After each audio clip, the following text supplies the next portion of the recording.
मेरा नाम राहुल है और मैं पिछले 10 साल से कंपेनिंग का काम करता हूँ। मतलब कंपेनिंग इन द सेंस, आप जैसे इलेक्शन हो रहे हैं तो इलेक्शन में पैरामीटर होते हैं कि एक इलेक्शन को जीतने के लिए कौन कौन से पैरामीटर होते हैं। जैसे आप देख रहे हैं कि भाई हमें पब्लिक रिव्यू होना जरूरी है।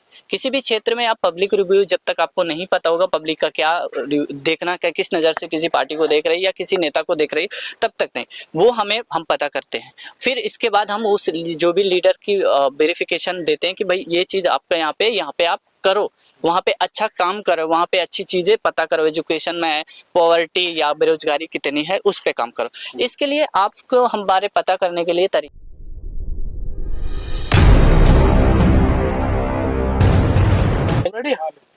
श्रवण जी, आज जो आपने पीसी रखा, क्या उद्देश्य पीसी रखने? पीसी रखने का उद्देश्य है कि भारत में जो राजनीति चल रही है ये हमारे छोटे छोटे जो देश हैं उनकी दोहराई जा रही है। जैसे आप पाकिस्तान देख लें या श्रीलंका देख लें, ये हमेशा राजनीति जो करे थे ये मतलब एक धर्म पे राजनीति कर रहा था। आपने श्रीलंका का हाल देखा है ना, जो मतलब खाने के लिए लाले पड़ गए थे। वो अलग बात है कि दूसरा देश सपोर्ट करके उसको थोड़ा सा सपोर्ट किया तो वो खड़ा हो गया। लेकिन एक बात बताइए आप मेरे को सिंपल सा, कि जो पाकिस्तान है, जो आप देखे ना पाकिस्तान की भी हालत खराब है। आटा तक के लिए वो तरसते, मतलब एक किलो आटा लेने के लिए वो 160 रुपए देते। हमारे भारत में तो है सस्ता, लेकिन आज हमारे भारत की जितनी भी राजनीति है सारी धर्म पे चल रही। अब ये धर्म का एक, किसी ने कहा था धर्म एक अफीम है, तो क्या अफीम पिलाई जा रही है लोगों को? ये 100% है सर।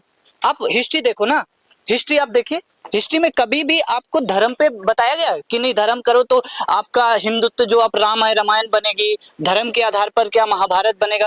उस टाइम पे आपको ये बात नहीं बोली गई होगी कि नहीं महाभारत में धर्म पे कोई हिंदू मुस्लिम या ऐसा कुछ रहा होगा। वो अलग बात है कि हिस्ट्री में हमने कहा कि सेंट्रल एशिया से मुस्लिम आ गए, वो धर्म चेंज करे, वो भी धर्म को लाया। इंसान तो है ना, इंडिया मानिए ना, हिंदुस्तानी मान के काम करे ना, क्यों नहीं करते? ये सवाल है। अफीम है, नशा है, उसका नशा हो रहा है, हर एक छोटे छोटे बच्चों को नशा। सर मैं ये बात को तोड़ का कोई उपाय है क्या कि देश में ये धर्म पे जो नशा चढ़ा उतर सके? बिल्कुल, राजनीति जो कर रहे हैं ना धर्म पे, ये बड़े बड़े नेता जिनकी बात हम जिन्हें आइडल मानते हैं, वो आइडल थोड़ा मानना छोड़ देंगे ना, ऑटोमेटिक धर्म। मैं सर आप एक एग्जांपल देता हूँ। 2012 में या 10 में मैंने जब इलेक्शन हुआ था, दूसरी सरकार थी, वो अलग बात है, मैं उस पर सवाल नहीं करता। सवाल ये है कि उस टाइम पे सर मैं जब पढ़ रहा था तब मेरे क्लास में बहुत सारे हिंदू थे, बहुत सारे मुस्लिम थे। कभी ऐसा मुझे देखने को नहीं मिला कि कोई कह रहा कि नहीं ये हिंदू है मुस्लिम। हम लोगों ने 26 जनवरी या 15 अगस्त का जो उत्सव होता था बहुत प्यार से मनाते थे। दिवाली के में भी वो मुस्लिम दोस्त आता था और ईद में हम सेवइयां खाते थे।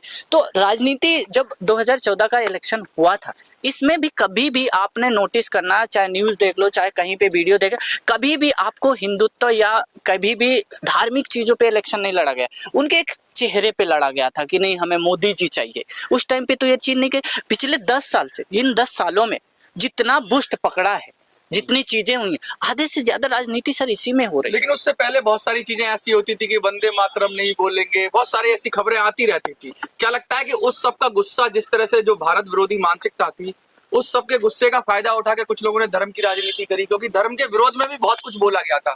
अभी भी सनातन के बारे में उल्टा सीधा बोला जा रहा है सर। एक तो बात, क्या लगता है कि इस वजह से तो नहीं हो रहा कहीं कि कुछ लोग धर्म के खिलाफ बोल रहे हैं? सर एक वर्ड मैं आपको बोलता हूँ और ये सच बोल के जा रहा हूँ, आपके पास ऑडियंस है, शायद इन्हें पता भी होगा।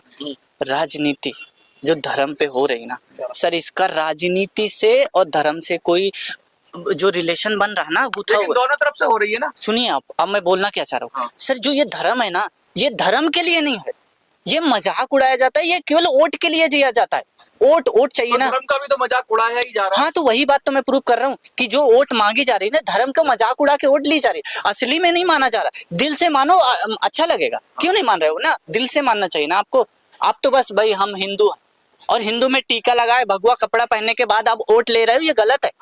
घर पे जाने के बाद भी आप मांस मछली क्यों खा रहे? धर्म में तो ये बात, आप मेरे को एक बार कहीं पे रामायण में दिखा दो, कहीं महाभारत में दिखाओ कि मुर्गा खाना पसंद है ये बात है? आपको पता है? नहीं पता होगा। इसीलिए कहा जाता है कि आप धर्म मानते हो, यदि हिंदू हो तो वोट लेने के लिए नहीं हिंदू। सर वो मुर्गा छोड़ो, दारू छोड़ो, शराब पी लो, हर एक मैंने काम करके आया हूँ सर। मैं अभी राजस्थान का काम सर करके आया हूँ 3 आपके इलेक्शन में, ठीक है। तीनों से मैंने एक चीज मुझे समझ आया कि वो हिंदू कर रहे, रात में वो दारू पी रहे। नाम तो नहीं बताऊंगा सर, मैंने जो काम किया। सिर्फ हिंदुओं के साथ ऐसा है कि बाकी मजहब के साथ भी ऐसा है? सर बाकी मजहब आप हावी नहीं होने दे रहे हैं। इंडिया के अंदर की मैं बात कर रहा हूँ, जो जिस देश में धर्म हावी, सुनिए सर, जिस देश में धर्म हावी हुआ है वो बर्बाद हुआ है। आप पाकिस्तान की किस तरीके से कंपेयरिंग करते हो जो आप के सब एजेंडा में नहीं रहे? देखिए, कंपेनिंग में मैं एक पॉइंट देखना चाहता हूँ, मैं कभी किसी पार्टी को गलत नहीं कहता। पार्टी नथिंग बट इंस्टीट्यूशन है। जैसे आप कोचिंग देते हैं, कोचिंग देखा है, कॉलेज देखा है, हर कॉलेज में सिलेबस एक होता है।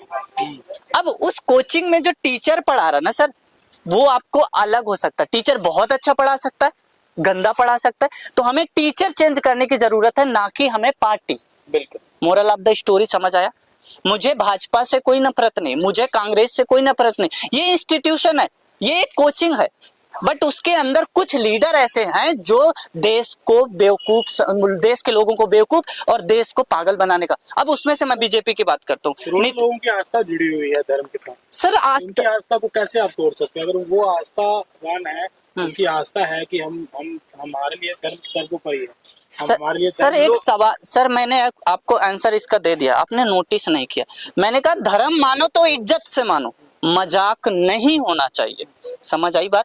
आप यदि कहते हो कि मैं हिंदू हूँ तो शाम में तुम्हें मदिरा नहीं पीना चाहिए। मदिरा समझते हैं सर? दारू, ये बहुत पुरातन हिस्ट्री की बात है सर। मदिरा देवता भी पीते थे, इस्लाम में मनाई है, हिंदू में मनाई नहीं है। हिंदुओं में तो मद्यपान होता था।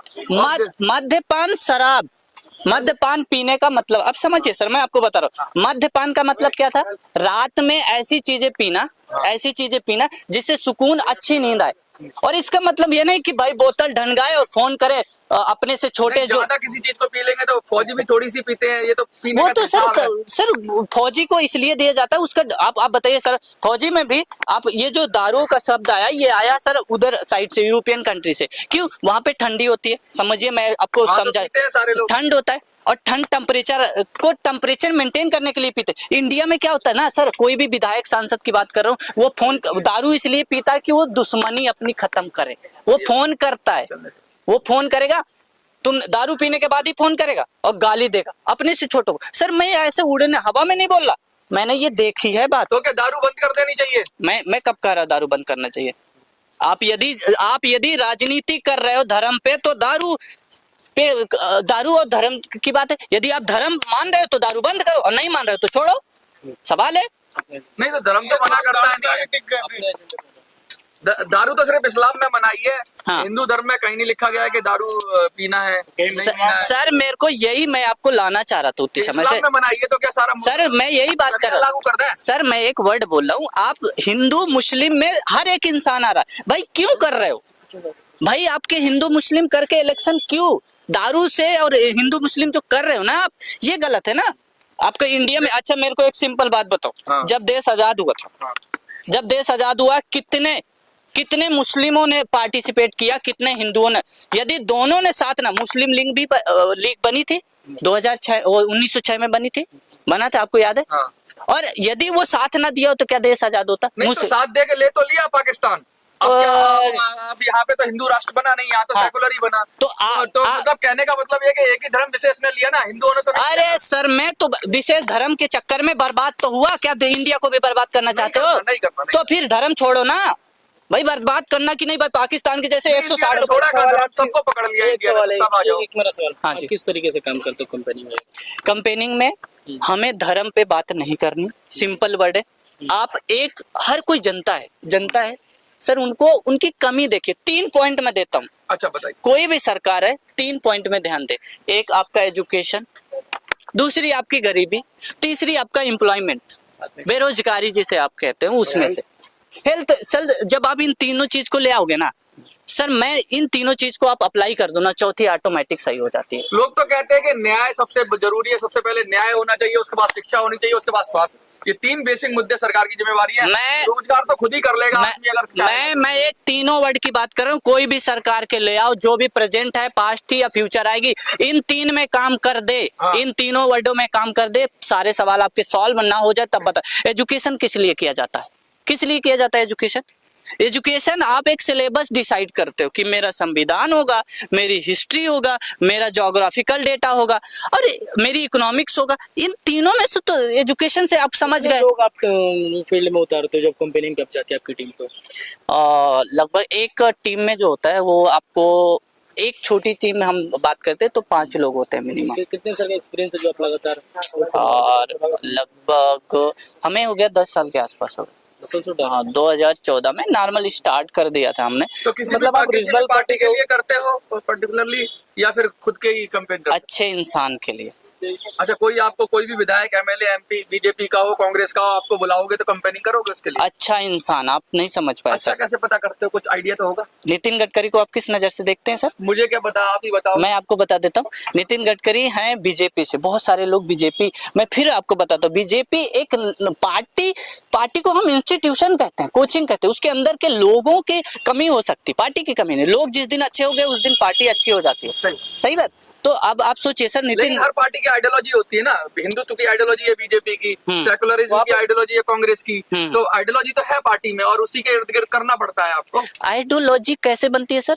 4 5 हम 6 यहाँ पे जितने 10 लोग नहीं, खड़े, जो पार्टी स्टार्ट आप सुनिए सर, करता है आप वही- सुनिए वही पहले। ideology है। आइडियोलॉजी स्टार्ट करने वाले तो बीजेपी के तो बहुत हाँ, तो उन्हीं की किताबों पे चलती है, उन्हीं के नाम पे चलती है। किताब। मेरा एक सवाल, हाँ जी बोलिए सर। आप बड़ी पार्टियों का ही काम उठाते हो फिर जो रीजनल छोटे छोटे तमाम पार्टी तो उनका? हमने कहा इंसान अच्छा होना चाहिए, इंसान को चाहिए, काम चाहिए। काम का मतलब उसे सच्चाई की, भाई में करते हैं क्या?